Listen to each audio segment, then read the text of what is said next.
Be A part first Urdu کی class میں آپ کا استقبال ہے۔ میں نے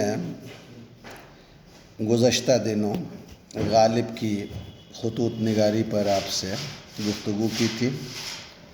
آج سر سید احمد خان کے حالات زندگی اور انہوں نے ادب و سماج کی جو خدمت کی ہے اس پر مجھے گفتگو کرنی ہے۔ اردو شاعری اور اردو ادب پر جتنا احسان میر تقی میر، مرزا اسد اللہ خان غالب کا ہے، اس سے کہیں زیادہ احسان سر سید احمد خان نے اردو زبان و ادب پر کیا ہے۔ خاص طور سے انہوں نے اردو نثر کی بہت اہم خدمت انجام دی ہے۔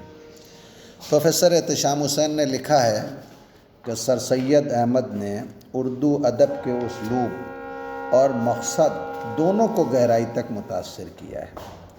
سر سید احمد خان 17 اکتوبر 1817 کو دہلی میں پیدا ہوئے۔ ان کا شجرہ نسب رسول اللہ کے خاندان کے 9ویں فرزند امام محمد تقی تک پہنچتا ہے۔ ان کے والد کا نام سید متقی تھا۔ ان کے دادا سید ہادی شاہ عالم بادشاہ کے لشکر میں قاضی کے عہدے پر تعینات تھے۔ ان کے بزرگ مغل دربار تک اپنی پہنچ رکھتے تھے، لیکن والد کے انتقال کے بعد سر سید کو ان کی والدہ نے محنت اور نیکی کے ساتھ پالا۔ 1831 میں والد کے انتقال کے بعد سر سید نے فکر معاش میں مبتلا ہو کر ایسٹ انڈیا کمپنی کے محکمہ عدالت میں سر رشتہ دار کی نوکری کر لی۔ اس کے بعد ترقی کر کے نائب منشی ہوئے اور آگرہ آ گئے۔ اسی دوران 1841 میں انہوں نے منصفی کا امتحان پاس کیا اور ضلع مین پوری میں منصف ہوئے۔ یہاں سے ان کا تبادلہ فتح پور سیکری ضلع آگرہ ہوا۔ جس وقت وہ فتح پور سیکری میں تعینات تھے اس وقت ان کے بھائی کا انتقال ہوا۔ وہ اپنے بھائی کے انتقال کے بعد دہلی آ گئے اور ملازمت کو خیر بات کہہ دیا۔ آثار الصنادید دہلی کی قدیم شخصیتوں اور قدیم تاریخی عمارتوں پر ایک کتاب تحریر کی۔ یہ ان کی پہلی کتاب ہے جس میں دہلی کی بہت سی تاریخی عمارتوں کا انہوں نے ذکر کیا ہے۔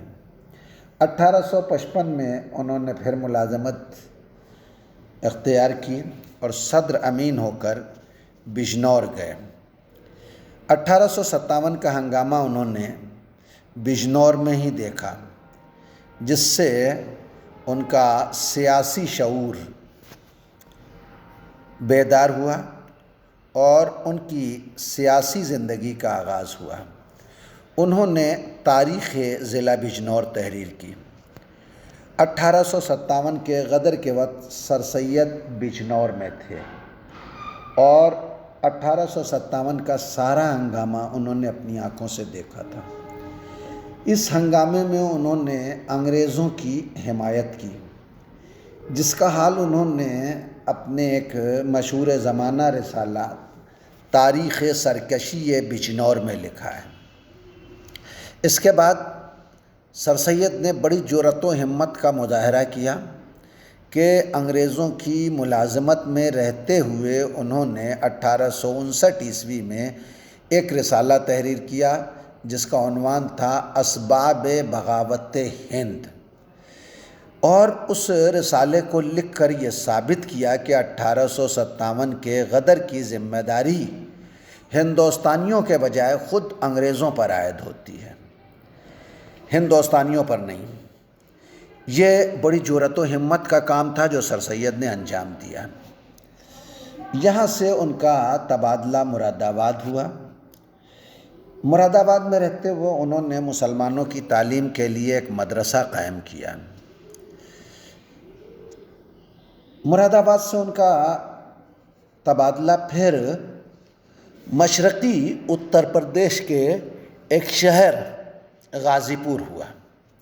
جب وہ غازی پور پہنچے 1863 کے آس پاس، تو وہاں انہوں نے ایک سائنٹیفک سوسائٹی قائم کی۔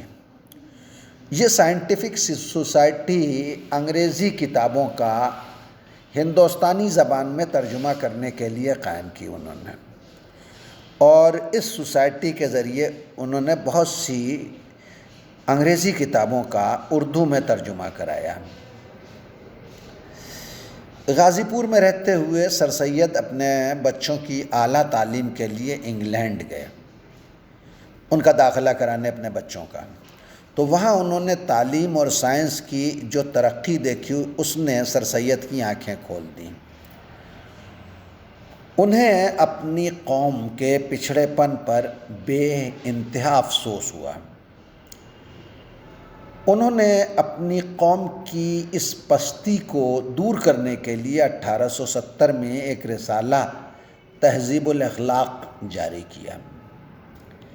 24 مئی 1875 کو انہوں نے، جب وہ غازی پور سے علی گڑھ آ چکے تھے، تب علی گڑھ میں مسلمانوں کی جدید تعلیم کے لیے ایک مدرسہ علی گڑھ میں قائم کیا، جس کا نام تھا محمڈن اینگلو عربک کالج۔